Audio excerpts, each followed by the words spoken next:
Asalamu alaikum ndugu wapenzi watazamaji wa kipindi cha mambo ya tamthilia.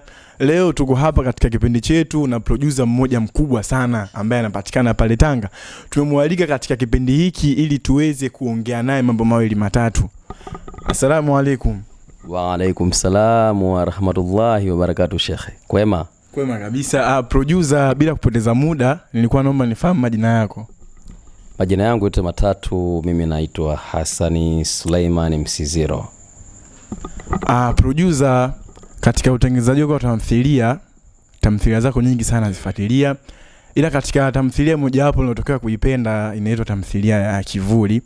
Hivi producer, wakati unaitengeneza tamthilia ile, ulifikiria nini mpaka ukaamua kukaa katika maarifa yako, ukaamua kuwaletea watu wa jamii yako tamthilia kama ile? Tamthilia ya Kivuli ni tamthilia nzuri.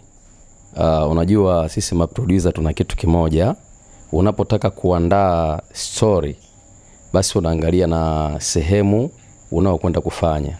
Kwa mimi nimefanya tathmini, nimeangalia Uswazi watu wanaishije. Kuna waganga, lakini pia kuna watu ambao wanakwenda kutibiwa na waganga. Hivyo nikaona niandae story ile ambayo inahusiana na Uswazi.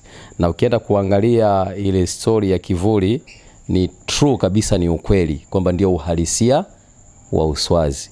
Na ndio maana nikaiandaa na tumeifanya, alhamdulillah watu wameipokea, tunashukuru Mungu. Producer, wakati unaandaa tamthilia ya Kivuli na pia kama unavyosema kwamba umegusia katika wale watu wenye matendo kama yale, je, wewe kama producer mkubwa haikufikirisha katika kichwa chako kwamba nikipeleka katika jamii yangu hawa watu wenye tabia kama hizi watanichukuliaje? Kiukweli tamthilia ni mafundisho. Kwa hiyo unapotaka kufundisha ni lazima uangalie pande zote, uangalie upande wako, lakini uangalie upande wa jamii wanakwenda kupokeaje.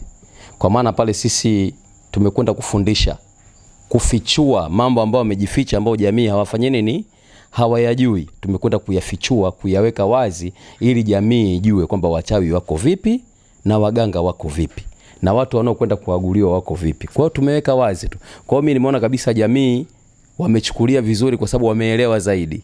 Wameelewa zaidi kwa kitu ambacho tumekifanya. Producer, wakati unaiandaa tamthilia ya Kivuli, kuna ugumu gani ambao uliupitia sana wakati unatengeneza tamthilia ile? Ugumu ni mkubwa sana, na unapoandaa story, unapoandaa film ni lazima kuwe kuna ugumu mwingi. Hususani unakuta changamoto za wasanii. Leo msanii unamwambia bwana msanii, bwana una scene zako za kushuti, anakuambia sawa, lakini wakati wa kushuti unakuta haonekani.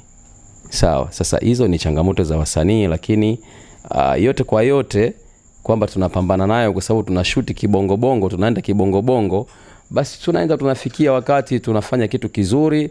Angalau hatusemi kwamba ni kizuri sana, lakini angalau tunaweza kufanya kitu ambacho itakwenda kuigusa jamii kwa ujumla. Producer, katika jamii yetu sisi tunajijua wenyewe bongo. Kuna watu wanapenda vitu vya watu, kuna watu hawapendi vitu vya watu, kuna watu hawapendi kusapotiana. Je, wakati unaituma tamthilia ya Kivuli mtandaoni, ni mapokezi gani wameipokea watu katika uangaliaji wa tamthilia hiyo? Alhamdulillah, tunashukuru Mwenyezi Mungu. Watu wameipokea sana, na hususan watu wa Kenya. Unajua watu wa Kenya wanatusupport sana sisi wa Tanzania. Tuseme ukweli, ni lazima ifikie wakati tuzungumze ule ukweli, na huu ni mwezi wa Ramadhani, lazima tuzungumze ukweli. Tukienda kuangalia kabisa YouTube, wa Kenya wameipokea sana kuliko wa Tanzania, kwa sababu wa Kenya wako asilimia karibia 60 na kitu, lakini wa Kenya wako 30 na wa Tanzania wako 30 na. Kwa hiyo tukiangalia wa Kenya na wa Tanzania, maana yake wa Kenya wanatupa kampani kubwa sana kupitia hizi filamu zetu. Na istoshe pia tunapenda kutoa tamko kwa wa Tanzania, tukubali vya kwetu. Kama wa Kenya wanatusupport, why sisi wa Tanzania tusisupport kazi zetu sisi wenyewe? Kwa hiyo producer, unachotaka kuniambia kwamba ni kweli kwamba sisi wa Tanzania ni wagumu sana kufuatilia movie zetu wenyewe kuliko wa Kenya? Yani nikisema wa Tanzania ni ngumu kufuatilia itakuwa sivyo, lakini tunaangalia tathmini. Kwa sababu YouTube, unaporusha kitu YouTube kinakupa tathmini. Sawa, watu gani ambao wanafuatilia nchi gani? ambayo inafuatilia movie zako wanakupa pale. Kwa hiyo kile unachokiona ndicho ninachokizungumza. Mimi nimeona kabisa movie ya Kivuli Tanzania wameifuatilia sana kwa 30% kama na 7 au na 8 kwenda kama 40, lakini wa Kenya wako kwenye 60%. Kwa hiyo tukiangalia tunaona kabisa kwamba support kubwa Tanzania ipo, lakini Kenya ni zaidi sana. Na ndio maana narudia kuzungumza kwamba ni vizuri wa Tanzania sasa tubadilike, tusupport vya kwetu. Na ndio maana tulivyoandaa series ya Kivuli hatukutaka tuige sijui watu wapi, si wazungu wanafanya nini. Tumeangalia Tanzania tunaishije, baada ya kuangalia Tanzania tunaishije na mazingira yetu na uhalisia wetu, uswazi tunaishije, tukaamua kutengeneza kitu chetu cha Kitanzania. Sasa kama tumeamua kutengeneza kitu chetu cha Kitanzania, ni lazima sisi wa Tanzania wenyewe tuwe watu wa kwanza kufanya nini? Kusupport. Producer, katika utengenezaji wako wa movie umetengeneza movie nyingi na pia nzuri na zilizo bora. Lakini katika mwezi huu mtukufu wa Ramadhani, katika pita YouTube sijaona tamthilia yoyote ya Ramadhani ambayo umeiandaa. Je, utaacha mwezi huu upite au kuna tamthilia yoyote ambayo unaiandaa kwa ajili ya Ramadhani? Ndugu mwandishi, kwanza ni kuambia kitu kimoja. Msiziro kama Msiziro tumeandaa filamu nyingi. Kama unavyozungumza kwamba nimeandaa filamu nyingi. Tumeandaa filamu nyingi. Tumeandaa filamu inaitwa Not Me. Tumeandaa filamu inaitwa Kanyamwile ambazo zote zimefanya vizuri. Tumeandaa filamu ambayo inaitwa Negative Thinking, mawazo potofu. Sawa, imefanya vizuri. Hiyo yote imeuzwa steps huko nini. Steps hizo watu waliuza sana. Sawa. Tumeandaa filamu inaitwa Hamu ya Shinda Tamu. Sawa, ni filamu kubwa. Lakini tumeandaa filamu inaitwa Kole, ni filamu kubwa. Sawa. Lakini tumeandaa filamu inaitwa Imamu Feki ambayo tumeiandaa mwaka wa jana. Sasa maana tunazungumzia katika swala lako sasa la kusema hujaandaa movie ya Ramadhani, na kujibu sasa kama ifuatavyo. Mwaka wa jana tuliandaa filamu inaitwa Imamu Feki na sasa iko mtandaoni. Sawa.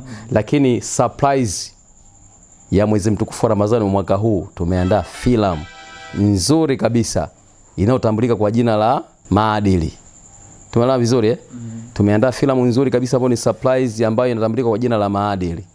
Hivyo nizungumze tu kwa jamii nzima inayonitazama sasa hivi kwamba wakae mkao wa kula kwa kuipokea filamu nzuri kabisa ya Maadili ambayo inakwenda kuifundisha maadili, nini mwezi mtukufu wa Ramadhani mtu anatakiwa kufanya. Sawa Lakini nini namna baba na mama wanavyoishi na familia yake nyumbani kuhusu kumcha Allah Subhanahu wa Ta'ala. Sasa producer, katika utengenezaji wako wa tamthilia hiyo ambayo umetuandalia, kama mwezi mtukufu wa Ramadhani jinsi ulivyo unajulikana katika vitabu vya dini, je, ni vipengele vipi ambavyo umevugusia wewe kama producer ambavyo ukija kuvionyesha wazi moja kwa moja vitakwenda kuifundisha jamii? Vipengele ambavyo nimevigusia ni vizuri kwa sababu mwezi mtukufu wa Ramadhani tunaambiwa cha kwanza ni mwezi wa kuzidisha ibada sana. Sawa, hicho ni kitu cha kwanza. Si kwamba labda siku zote watu hawafanyi ibada, lakini mwezi mtukufu wa Ramadhani umeitwa mtukufu, maana yake ni kuzidisha ibada sana. Kama ni kuswali sana. Sawa, kama ni kusoma Qur'ani, ni kusoma Qur'ani sana. Kama ni kufunga zote mpaka pamoja na sunna 6. Sawa Lakini na kutoa sadaka, dhaka na vitu vingine. Lakini pia ni mwezi wa kukumbushana sana yale yaliokuwa mema na kuacha yale aliyokataza Mwenyezi Mungu. Lakini pia kwa sisi wazazi ni mwezi ambao wa kusimama na familia yako kisawasawa, kuhakikisha kwamba wao wanaamka kuswali kwa wakati, wanasoma Qur'ani kwa wakati, wanaswali kwa wakati, lakini pia wanafanya yale yaliyokuwa mema yote. Tukizungumzia tafsiria ya maadili ambao ndio tumeiandaa sasa hivi. Hii inakuja kutuonesha sasa namna mzazi anavyoishi na familia yake nyumbani. Wanaishije? Ni mitihani gani mzazi anayoipitia kupitia watoto wake? Lakini ni faida gani mzazi anazozipata kupitia watoto wake? Ni changamoto gani anazozipata kupitia watoto wake kwa ajili ya Allah Subhanahu wa Ta'ala? Tumeona vizuri Kwa hiyo ndio tutakuja yote haya tutakwenda kuyaona katika tamthilia ya maadili. Sasa producer, katika mwezi mtukufu wa Ramadhani tunaelewa kwamba kuna baadhi ya watu wao waga kama hawajui kwamba mwezi mtukufu wa Ramadhani umeingia, na pia wanafanya matendo yale yale ya kifedhuli. Sasa katika tamthilia yako uliyoiandaa, endapo kama utakuwa kuna vipengele ambavyo umeviweka vipo kama hivyo, je, wewe kama producer havikukutia hofu yoyote endapo utaituma tamthilia hiyo mitandaoni? Ndugu mwandishi, cha kwanza unapotaka kutengeneza kitu kizuri lazima uharibu. Ni lazima uharibu kitu halafu ndio ukitengeneze. Kwa hiyo huwezi wewe ukatengeneza mazuri ukaonesha kwamba mtu bwana mazuri, lakini wakati wewe mtu unayemuonesha mazuri hajui mabaya. Kwa hiyo tamthilia lazima utengeneze mabaya kwanza afu baadaye yawe mazuri. Si kama tunaelewana vizuri? Unapotaka kumuelimisha mtu kwamba kuna baya na zuri, lazima lile baya lionekane. Si kama naeleweka vizuri? Naeleweka vizuri? Lile baya ulitengeneze, ile athari ya baya uitengeneze, and then uje kwenye zuri kwamba hili halitakiwi, kwa takiwa hivi ulivyokuwa unafanya sivyo, ulikuwa unapotea. Maana yake tunakwenda kufundisha kwamba hiki Mwenyezi Mungu hakitaki, anataka hiki. Lakini tunafundishaje? Lazima tutengeneze yale mabaya ndio tutengeneze na mazuri. Baadaye tuje tuyapitishe mazuri kwamba haya, huu ndio msingi mzima anautaka Mwenyezi Mungu. Kwa hiyo ndugu watazamaji, kaeni tu mkao wa kula, kuwe na subira, mtakwenda kuona kitu kizuri, mtajifunza vitu vingi sana. Producer, uwaga ni changamoto zipi ambazo unazipitia katika kazi yako za kuandaa filamu mara nyingi? Changamoto kiujumla zipo kama nilivyokuelezea mara ya kwanza kwamba changamoto zipo. Wakati mwingine kuna changamoto labda ya kifedha. Unataka kufanya kitu kikubwa sana, lakini kulingana na wakati tuliokuwa nao pengine bajeti yako inakuwa ni ndogo.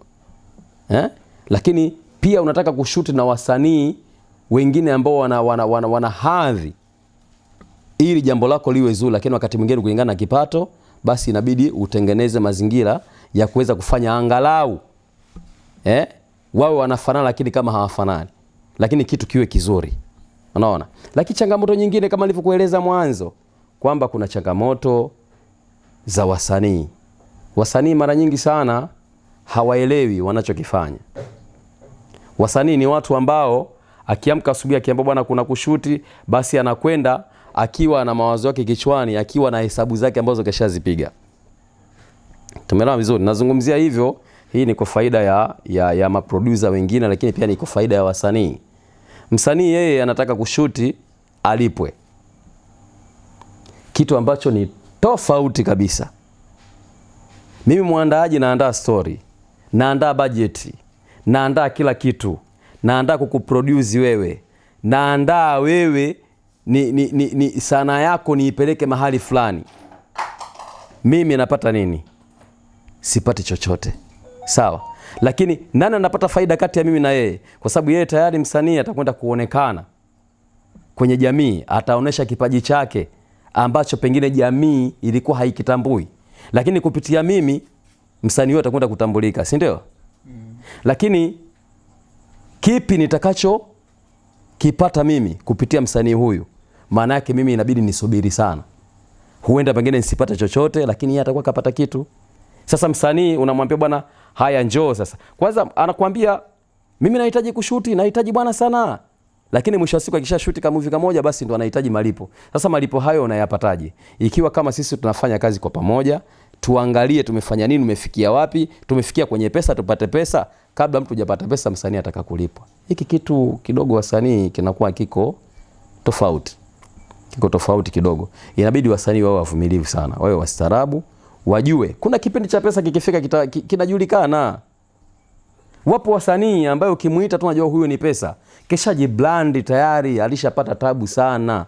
Alishapata tabu nyingi. Ameaso sana, ametembea kwenye makundi ya kila aina, ameshuti bure sana. Mpaka inafikia wakati unamuita kwa ajili ya kumlipa, maana yake huyu kesha jibrand, kesha jitengeneza kuwa pesa. Lakini wewe msanii wa Msambweni, hata stendi ujulikani, wataka kulipa wakati wewe mtu badala ya kusema kwamba labda pengine producer umlipe ili akwe kwenye sini akublandi, sivyo, unataka producer akulipe. Huoni kwamba kidogo hapo ni tofauti? Na tukienda kuangalia kazi zetu hizi si kama labda zina masoko maalum. Mtu unatengeneza kama una beti. Tuzungumza ukweli. Tunatengeneza kazi za filamu kama tuna beti. Wakati mwingine si maproducer tunatengeneza kwa sababu tayari sanaa iko ndani ya nini? Ya damu. Unaelewa vizuri Lakini si kama tunatengeneza tukiwa tuna 100% ya kupata faida. Mara nyingi tunatengeneza hii sanaa, hatupati faida, tunapata hasara. Lakini tunatengeneza hii sanaa kwa moyo, kwamba kuenda kumblandi msanii ambaye uko naye, kwamba niko na watu basi nifanye bidii wafike mahali fulani. Lakini je, nani anayetambua hiki kitu? Nani anayejua kwamba unatumia pesa yako kutoka mfukoni? Nani anayejua kwamba unatumia muda wako mwingi kuedit, kuumia macho na kufanya hivi? Nani anayetambua kwamba kazi inapokwenda YouTube kuna bundle linatumika? Nani anayetambua kwamba kuna muda unapoteza muda wako kwa ajili ya kuposti link na vitu vingine? Msanii umemshuti kaenda kalala nyumbani. Anaambia bwana, YouTube unaonekana unafanya hivi. Lakini tuangalie YouTube, je, wameangalia watu wangapi? Mpaka wewe unakuja kusema unahitaji pesa, unadai pesa. Ulishafanya research ukaona kwamba huyu mtu amepata faida, au wewe ndio umepata faida? Au ulishafanya research kwamba kazi yako ambayo umeishuti kwa sini hizo mbili ambazo zishuti sini zako wewe, msanii mchanga, umeshaiangalia hiyo kazi iliyopostiwa kwamba ina viewers wangapi? Na kama umeangalia ni wangapi, je, ushafanya tathmini yake kwamba viewers hao wana thamani ya shilingi ngapi? Halafu ushafanya hesabu kwamba movie ile imetumia gharama gani kwa producer ambaye ameproduce? Unaona? Kila kuangalia hapo kabisa unakuta kabisa ni vitu viwili tofauti. Producer ametumia milioni 2. Movie YouTube ina viewers 1000. Sasa na dola moja 2400. Sasa 2400 kwa milioni 1, wapi na wapi? Unakuja kusema atakaulipo. Unalipwa nini wewe msanii mchanga? Si kama naeleweka vizuri. Sizungumzi kwamba wasanii wasilipwe, hapana. Msanii atalipwa pale ikienda kutambulika kwamba project hii inakwenda kuuzwa sehemu husika na bajeti yake inajulikana. Kwa kila msanii atatia saini kulingana na pesa itakao kwenda kuuzwa. Tumeelewana Ashuti project za YouTube, maana yake YouTube ni kubeti. Aidha upate au usifanye nini? Usipate. Na hata kama ukipata hakizi kufikia kiwango cha hiyo pesa ambayo umeweka producer kwenye hiyo movie. Kwa hiyo mimi nizungumze tu kwa niaba ya wasanii na kwa niaba ya maproducer wote kwamba wasanii wachanga inabidi tuwe na subira, kwa sababu soko letu limeyumba. Huo ndio ukweli. Tuzungumza ukweli tu. Soko letu limefanya nini? Limepoteza dira. Hivyo sasa hivi wasanii tunajipegania wenyewe kwa wenyewe. Mimi Msiziro kama Msiziro, ama Sadi kama Sadi, au producer yoyote asiposimama kwamba nafanya kwa ajili ya wasanii, maana yake sanaa itakuwa imekufa. Si kama naeleweka Sawa sawa. Lakini mtu akisimama akisema nafanya kwa ajili ya wengine, tayari yule anayefanyiwa haoni thamani ya mtu anayefanya. Huoni kwamba hapa ni tofauti? Ndio maana nasimama kusema wasanii wajitathmini, wasizungumze vitu ambavyo havina point, vitu ambavyo vinakwenda kuleta fitina kwa watu wengine kuiona sanaa ni ngumu. Waelewe kwamba wanapoitwa na producer kwa ajili ya kuja kushuti ama kuja kupewa sini, maana yake aone kwamba amepewa thamani kubwa huyo mtu, kwa sababu sanaa yake inakwenda kutambulika duniani. Tofauti na hapo, maana yake asipokuita producer kuja kusimama katika video yake, maana yake wewe utakuwa hutambuliki na mtu yote, bali utajiita msanii tu, lakini watakujua watu wa Msambweni, watakujua watu wa Makorola. Unajulikana Makorola, lakini dunia hoteli pale hujulikani. Sasa utakuwa na thamani gani? Bado sanaa yako inakuwa haina thamani. Sanaa yako itakuwa na thamani pale tu utakapopata maproducer ambao wanakuweka katika kazi zao. Maanake lazima uwathamini sana maproducer, kwa sababu anakwenda kuiblandi nini? Sanaa yako. Kama kuna uwezekano wa kumlipa producer, mlipe. Kama producer bwana umeneka kwenye sini 5-6, mimi nakwenda kujulikana duniani, hebu chukua kidogo ikiongezea hata kwenye unga. Lakini nani msanii anayejua hicho kitu? Hii ni elimu kubwa shekhe. Ni elimu kubwa sana. Ni vigumu sana msanii kujua hii elimu, ila msanii anajua tu akishuti ni pesa. Hiyo ndio akili ya wasanii. Lakini bado hajafanya research kuona maproducer anapata changamoto gani katika masuala ya upatikanaji wa pesa. Naamini ndugu mwandishi, kuna mengi sana ya kuzungumza kuhusu wasanii. Like kwa sababu point yetu iko kwenye mambo ya movie ya mwezi wa Ramadhani, mimi niseme kwamba surprise tumeiandaa ya hiyo filamu ambayo nimeizungumzia. Kwa hiyo wasanii na watu kwa ujumla na dunia nzima ikae tayari kupokea hiyo filamu nzuri. Tunakushukuru sana producer, asante sana. Na katika mwongizi ambao umeongea, kwa kweli mimi ameniingia sana. Ila kwa mimi ninachojaribu kushauri, kwa kweli vijana kama wasanii wadogo wasiwe na tamaa za mafanikio, kama ulivyosema kwamba msanii anataka tu akishuti basi alipwe. Asiwe na tamaa kama hivyo. Ila producer, wewe kama producer, nimesikia wakati mwanzo na kuuliza umetaja movie nyingi sana, Kanyamwile, movie Not Me. Sasa wewe kama producer, najua vitu vingi sana vinazidiana. Ni movie gani ambayo unajua kabisa hii ni movie fantastic, ni bora toka umeanza kutengeneza movie? Mimi niseme tu kwamba vitatu vinachagulika. Sawa. Nimefanya movie nyingi, lakini nitataja movie 3 the best. Sawa. Ya kwanza kabisa ni Negative Thinking, mawazo potofu, ambao nimemshirikisha King Majuto na wasanii wengine. Lakini ya pili ni movie inaitwa Kanyamwile. Hiyo ni movie kidogo ya kimila. Nimefanyia kijiji kimoja cha Maramba huko. Sawa Hiyo nimemshirikisha marehemu Mzee Jengua, lakini nimemshirikisha Bi Mwenda. Tumeelewana vizuri Hiyo Kanyamwile.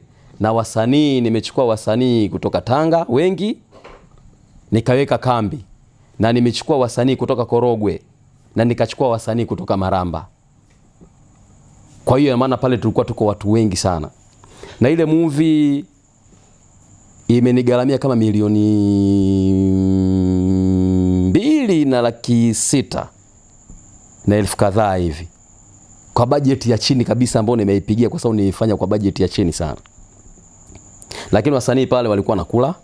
Hakuna msanii ameleta kijiko, hakuna msanii amefanya kitu chochote. Kwa hiyo budget zote, pesa zote, sijui usafiri, sijui kula, sijui kufanya nini, sijui nauli, ilikuwa ni mimi producer. Ndio tunarudi pale pale. Je, ile pesa ilirudi? Swali langu liko hapo. Maana tukienda kufanya tathmini sasa, je, pesa imerudi? Na kama imerudi, je, ile nguvu ambayo nimeitumia kubwa ya kuweza kuweka wale watu, kuwaenda kuwafanyia hiki kila kitu, nilipata faida? Kuna msanii anajua? Hakuna msanii anaweza kuhoji hicho. Lakini msanii anaweza katokea akasema tumeshuti Kanyamwile, sisi hatujapata kitu. Ulikaa ukafanya research kwamba Kanyamwile imeingiza shilingi ngapi? Hapo ndio kwenye changamoto za wasanii. Kuja kwenye movie nyingine ambayo inaitwa Hamu ya Shinda Tamu.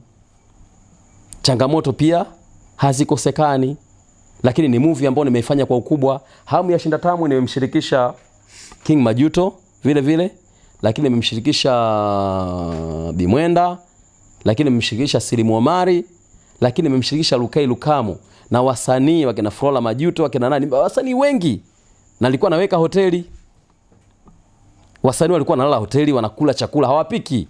Chakula kinapikwa tu sehemu kinaletwa. Ni producer gani ambaye anaweza kufanya hivyo vitu kwa Tanga? Manake tukihesabiana tunaweza tuko watu wachache sana. Sisemi kwamba hawapo. Wapo, lakini ni wangapi wanaweza kufanya hicho kitu? Msanii hapiki. Chakula kinatoka ukishapikwa kinaletwa kwenye parcel, watu wanakula, watu wanalala hoteli. Hiyo ni Hamu ya Shinda Tamu. Wakina Silimu Omari wamekuja mara kwenye mahoteli huko, kina Lukei, kina nani ndugu yangu Lukei. Ndugu yangu Lukei ni mtu mmoja ambaye anapambania sana sanaa ya Tanga. Hakuna mtu ambaye namthamini, ambaye namuheshimu kwa Tanga kwa sasa hivi kama Lukai Lukamo. Huyu ni ndugu yangu ambaye anaipambania sana sanaa. Ni mtu ambaye anaelewa anachokifanya. Sisemi kwamba wengine hawaelewi, wanaelewa, lakini huyu ni zaidi kuliko wengine. Unapomuita sehemu, bwana njoo kuna hiki na hiki, anakuja kwa wakati. Mnashauriana, mnafanya jambo, na brand yake ni kubwa. Tuseme ule ukweli. Kwa Tanga Lukai brand yake ni kubwa. Lakini mimi wakati huo Lukai mimi mweka hotelini na amefanya kazi yangu nzuri. Na sasa hivi tunavyozungumzia, movie hiyo ya ambayo kacheza Luke iko mtandaoni. Hii ni episode ya pili. Kwa hiyo kama kuna mtu ataka kuifuatilia, ifuatilia ataikuta. Nimeibadilisha jina, sio Hamu ya Shinda Tamu tena. Sawa, inaitwa Chozi la Mapenzi. Kwa hiyo mtu akitaka kuifuatilia movie ambayo ina King Majuto, ina Silimu Omari, ina Bi Mwenda, ina Lukey Lukamo na wasanii wengi ambao movie imetumia gharama kubwa sasa kuzizungumza hapa. Aingie mtandaoni ataiona. Hii ni episode ya pili, bado iko moto. Lakini tukija katika movie nyingine nyingi kuna Imamu Feki, ziko nyingi, kuna hiyo Kole, ziko movie nyingi. Lakini ukienda kuangalia hizi movie zote ni movie ambazo najitolea mimi kama mimi kuzifanya kwa ajili ya nini? Kwa ajili ya wasanii, kwa sababu sanaa iko ndani ya damu. Maana ya kujitolea mimi ni kwamba sanaa yetu nataka ifanye nini? Ifikie wakati inakwenda mbele, hairudi nyuma. Kwa hiyo ndugu mwandishi, nafikiri hiyo ni faida ambayo nimeitoa kwa ajili ya wasanii, lakini pia ni faida kwa ajili hata nyinyi waandishi muwe mjue background ya sanaa ikoje. Asante sana. Kwa kweli kuna vitu umevitaja hapo producer mpaka mwili umesisimka yani. Kuna watu umewataja hapo kiukweli wametokea sana kuniuma kwenye roho. Na imenipa fikra na mambo mengi sana kuyavutia kichwa, yani katika kichwa changu nashindwa kuelewa kwamba ni mtu wa design gani na kushuti kwa kama producer kwa sababu watu waliowataja si watu wa mchezo, wakina King Majuto, wakina Jengua, wakina Bi Mwenda, yani mpaka nashindwa kuelewa hivi producer. Dakika zangu zilizobakia naomba nikuulize swali la mwisho. Katika mambo yako ya sanaa ni mwaka gani ulianza rasmi kufanya mambo yako ya sanaa? Maana watu waliowataja ni watu wa kitambo sana. Kwanza mimi nikwambie kitu kimoja. Sanaa mimi nimeanza miaka mingi sana. Mimi nimezaliwa mwaka 76. Sawa Sanaa mimi nimeanza kuanzia niko shule, kwanza niko darasa la 7 ndio naanza sanaa. Kwa hiyo nikwambia ni mwaka gani, sanaa mimi nimeanza zamani sana. Kwa hiyo tangu nimeanza sanaa mpaka namaliza shule mpaka sasa hivi bado naendelea na sanaa, naishi kwa sanaa. Ni hayo tu. Basi ndugu producer, asante sana, ila bila shaka nafikiri siku nyingine tutakuita kwa ajili ya kuendelea na mambo mengine, kwa sababu muda wetu umetutupa mkono sana. Kameramani kule kidogo analeta shida, muda wetu umetupa mkono. Sasa kwa jambo la mwisho la kumalizia, unawashauri nini watazamaji wako wa Msizilo TV? Mimi nawashauri watazamaji wangu, wapenzi wangu, maana sasa hivi ni producer lakini pia ni mwigizaji. Nafikiri umeona kwenye movie ya Kivuli, sio? Nilikuona. Watu wananipa heko zangu, wananipa pongezi zangu kwamba nimeigiza vizuri, japo uwezi kujisifu wewe mwenyewe. Kwa hiyo comment unasikiliza kwa watu wanaokuangalia. Mimi niseme tu waendelee kunifuatilia, wasichoke. Wale ambao wako pamoja na mimi, hata wasanii wale wanaona kwamba wako pamoja na mimi, basi tuendelee kushirikiana, kwa sababu sanaa sio ya mtu mmoja, sanaa ni ya watu wote. Kwa hiyo tushirikiane kwa pamoja. Ndugu zetu wanaotutizama wazidi kutusupport katika kulike, kusubscribe, lakini kuangalia sana kazi zetu. Hivyo tu. Katika tamthilia ya Kivuli, katika uigizaji wako, kitu ambacho kimenivutia zaidi, kuna vinyimbo fulani hivi ulikuwa na viimba. Mimi nilishindwa kuelewa maana yake, na pia nilishindwa kuelewa ni vinyimbo vya aina gani au vimetoka katika kabila gani. Sasa leo kwa sababu tumekuona mwenyewe, na nitapenda kidogo uniimbie kidogo walau hata vile vinyimbo, hata kidogo uniambie hata maana yake. Sasa producer, bila kupoteza muda, hebu katika vile vinyimbo nipigie hata kimoja. Asante sana.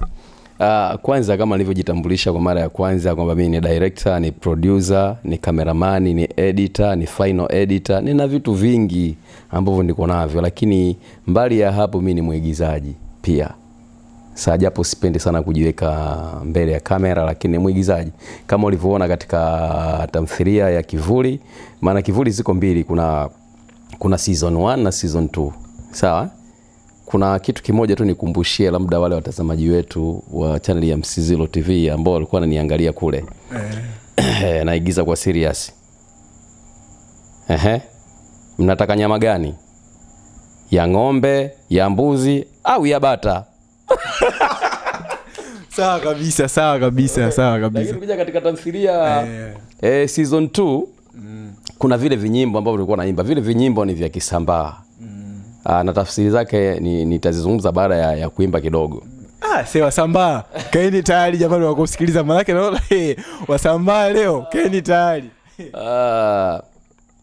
Kagoe mdo mdo mdo, kagoe niga kwa tate, kagoe mdo mdo mdo, kagoe niga kwa mame, kagoe mdo mdo mdo, kagoe niga kwa tate. Masani yeye, masani wene ngwana, ubani yei kwenyu, masani wenye ngwana, masani yeye, masani wene ngwana, ubani yei kwenyu, masani wenye ngwana. Ubani wei kwenyu. Tafsiri yake bwana, kagoe manake ni kamba. Sawa. Kagoe mdo mdo mdo manake ile kamba inatembea kidogo kidogo, ndio hiyo mdo mdo. Kagoe mdo mdo mdo, kagoe. Yani ni mtu ambaye amefungwa kakamba, sasa anapelekwa sehemu fulani, labda kwa mama yake au kwa baba yake. Asante sana ndugu producer, pia nakupa pole sana kwa kupotezea muda wako, maana ni mtu mkubwa sana wewe, mtu mkubwa sana. Sio mkubwa sana. Mtu mkubwa sana. Usinipaishe hivyo. Hakuna bana shekhe, watu walikuwa nao wale sio mchezo, watu washuti nao mzee. Shekhe usinipaishe hivyo. Kuna watu wakubwa shekhe. Sisi wengine hataki kuongea, tunafanya mambo makubwa kia tuongei. Basi sawa. Haina shida producer. Ndugu mtazamaji wa kipindi hiki cha Mambo ya Tamthilia, bila kupoteza muda tumefika mwisho wa kipindi chetu. Cha kukushauri mimi kama mtu wako wa karibu sana wa kipindi hiki, na kushauri usiache kushare, kucomment na kulikes na kusubscribe kipindi hiki ili ujipatie mambo mengi mazuri. Na hatutaishia hapa. Tutaendelea na mambo mengi sana mazuri yanakuja. Bila kupoteza muda, sisi tumefika mwisho wa kipindi chetu. Asanteni sana ndugu watazamaji, Mungu awabariki. Asante sana producer. Asante sana. Asante sana.